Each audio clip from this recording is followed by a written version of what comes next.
Exciting times. We're on to the do-it-yourself stores and all that kind of palaver because we're going to get some roofing, or we're going to order some roofing for the shed. Happy days. Right, well, just spent, we went to B&Q. I did go to Higgins the other day for some wood, but the person behind the counter just shrugged her shoulders when I said I need some stuff for a shed roof, and she just went like that. And then she said, "What do you want?" And I said, "Well, I don't really know what I'm talking about, so can you help me?" And she went, "Well, what do you want?" And I thought, right, I ain't coming back then. I said, I got a quote from her, which wasn't that good. So anyway, I got B&Q. We spent 250 quid on the roofing system. It's corrugated bitumen felt stuff. It's nice. It's kind of a deep red colour for some reason. And it's being delivered tomorrow, which is good. So I'm a happy man in one respect. I'm not happy in another because I am absolutely knackered. All I've done was walk around B&Q and got back in the car really, and I'm absolutely knackered. Just waiting for me driver. As you can see, driver's seat is empty. She's no good. And I'm going home for a long sit down. Yeah. So there you go. Catch you later.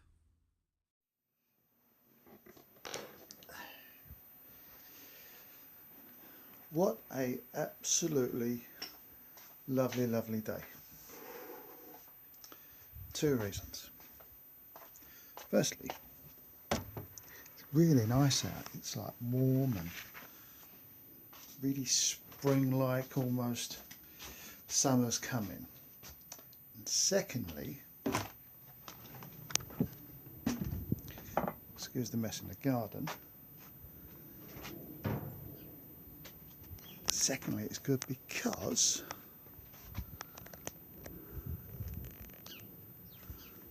I have roofing sheets to replace.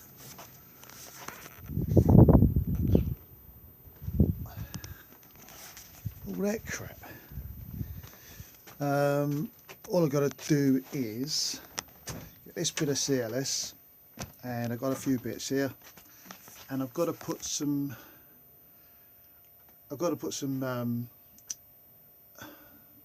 pieces across there just as support beams, and then that'll be very bad camera, sorry about that. Then that'll be it for the roof of the shed, and I'm really excited about it. I'm going to get some help this weekend with it because obviously I can't do it on my own. I can't get up the ladder and I can't crawl across roofs and things, so yeah, I should be getting some help this weekend. I'll book some really nice weather this weekend, and tickety boo, all good in the hood. Right, on to the next one.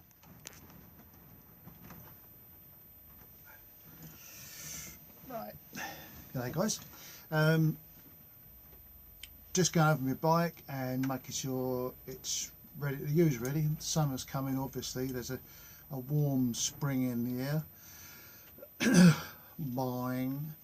So I'm just going over my bike. I've got a little problem with it. I've got to sort it out, but generally I'm just going over it. Tyres, oil, electrics, all things like that, just to make sure it's okay for me to just get it out of the shed, let alone go for a drive. All the things that you should do. Especially if you've left it for a while and you use it every day. I know that doesn't make sense because you think if you use it every day you'll know what's going on with it, but that's not strictly true, because if you use it every day you tend to just get on it and ride, as opposed to checking things on a regular basis, weekly, monthly, whatever. So just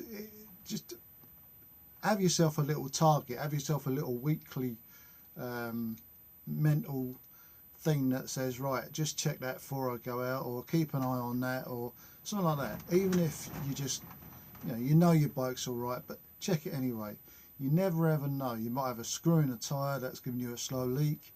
You might have You might have a little oil leak that you're not quite aware of. All these little things, you've got to keep your eye on them, because much more important. And well, it's just not like a car. You just don't get in a car for thousands and hundreds of thousands of miles and then just turn the key and hope it starts. With a bike, you've got to take more care of it, especially if you're going camping, which is what this video is all about. It's, are you ready for camping? Are you ready for it?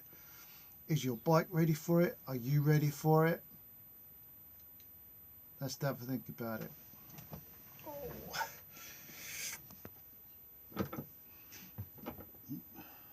A wobbly chair. Right. Let me just get.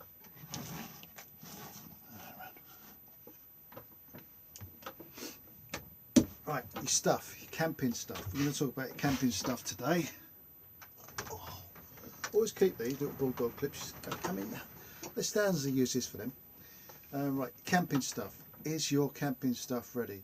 You've had it stored all winter and you've not gone out and took it out and had a look at it. Well, it's time to do that. Don't just expect to take it out of the cupboard and start using it and it'll be fine, because it might not be. Nothing worse than getting to the campsite, getting your tent out, and you found that there's been mould or mildew in there and it's eating away at the fabric and you've got big holes in your tent.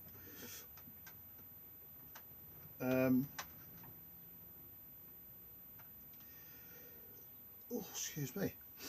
So you've got to check these things. Just take your tent out. You ain't got to put it up. You haven't got to, put it up in your garden or that. You just take it out in your front room and just go over the fabric. Just have a rough check. You'll smell if there's anything sort of mouldy and mildew about it, because it will smell quite distinctive. But just go over it. Just go over the seams and have a look at, check your poles, that your poles are still okay. They didn't break on the way home last time. Just have a check about that. Your sleep system. Whatever sleep system you have, sleeping bags, bivvy, whatever it is, whatever you like to sleep in. We've all got our own preferences with regard what we sleep on, whether it's a mat or a cot bed, or all these things, or just the floor. We've all got our own preferences. Just check that stuff is still okay. Drag it out of the cupboard, unroll it, unfurl it, do what you do with it, but go over it and check it, especially with sleeping bags, because the damp will affect your sleeping bag. So go over that sleeping bag and make sure it's okay. On the sleeping bag, the best thing to do with a sleeping bag is to get it out about a week or more before you go camping and hang it up. Unroll it fully and hang it up from, you can get the like the skirt hangers that have the clips on both sides, so you can hang it up like that. Or, like I said earlier, like I've just picked that up, a bulldog clip. Get a couple of them at the top and hang them up from somewhere. It's really, really good. On a nice day, hang it up on the line outside, but hang them up. What happens then is that your sleeping bag, all the fibres in that, where you've all crushed them and you've rolled them all up tightly, as soon as you open the sleeping bag and let it expand again, the little things inside all the sleeping bag will expand again, they will get fluffier, and you will feel the benefit of a night time when you're camping. Now you're going to say to me, well, I'm going to roll it back up again, but that doesn't matter, because once you've expanded these things, they will stay pretty good for when you roll it up. But that's the secret with sleeping bags. In theory, with a sleeping bag, you should never ever keep it, when you get home, you should never ever keep it in the stuff sack. You should always take your sleeping bag out and hang it up in the cupboard like you would a shirt or a pair of trousers or something. You should always hang the sleeping bags up. Never ever keep them in a roll sack. And that is the rule. When you go to check them in the shops, they're in roll sacks, but that's how they're hanging up. Well, that's how you should keep them. You should keep them hanging up. Moving on to your cooking equipment. If you do your own cooking when you go camping, not everyone does. A lot of people go to bike rallies and stuff like that, and they'll rely on the sausage wagon or the cafe down the road, or even the pub meals. You know, there's almost invariably a pub near a campsite. So a lot of people just go to the pub for dinners or eat at a burger van. It's an expensive way of doing it. I take my own cook gear. I take the pot and, you know, gas stove thing and a couple of other bits in case I run out of gas. But we'll go over that on another video. But like I say, get your cooking gear out, whichever one you use, and go over it. I mean, for an example, the last time I went camping last year, I thought there was something wrong with my gas bottle. I thought it was empty, even though when I was shaking it, there was gas in it. I thought there was something wrong with it because I couldn't get it to light. It wouldn't light. When I disconnected the gas bottle, the actual cooker bit, the you know, the bit where the flame comes out, fell apart. It had all come undone. There was supposed to vibration and rattling around on the bike and all that. The thing had come undone and it fell apart in the end. I bought another cooking thing since then, a smaller one, which is less, it's got less sort of parts on it, if you like, so hopefully it will stay together better, and it's kept in a little orange box, so it'll stay better, hopefully. But check that stuff before you go. Don't do what I did and find out after you've tried connecting the gas up, because that could be so dangerous. So dangerous. You've got gas, naked flames, and a piece of kit that is falling apart. It's dangerous. So check your cooking gear. Check your knives and forks to make sure that it's just not gone rusty for a start. I mean, if you put them all, you might have washed them when you got home. Instead of drying them, they've remained a bit. They've retained a bit of moisture on them, and when you've put them away, they've gone rusty. So just check these things. Don't presume your kit's all right before you take it out. If you eat off a plate or you use a chopping board or anything like that, just check all of that stuff before you go. Don't think to yourself, it was all right when I put it away, it'll be all right now, because that's a rule for disaster. It really is. And last of all,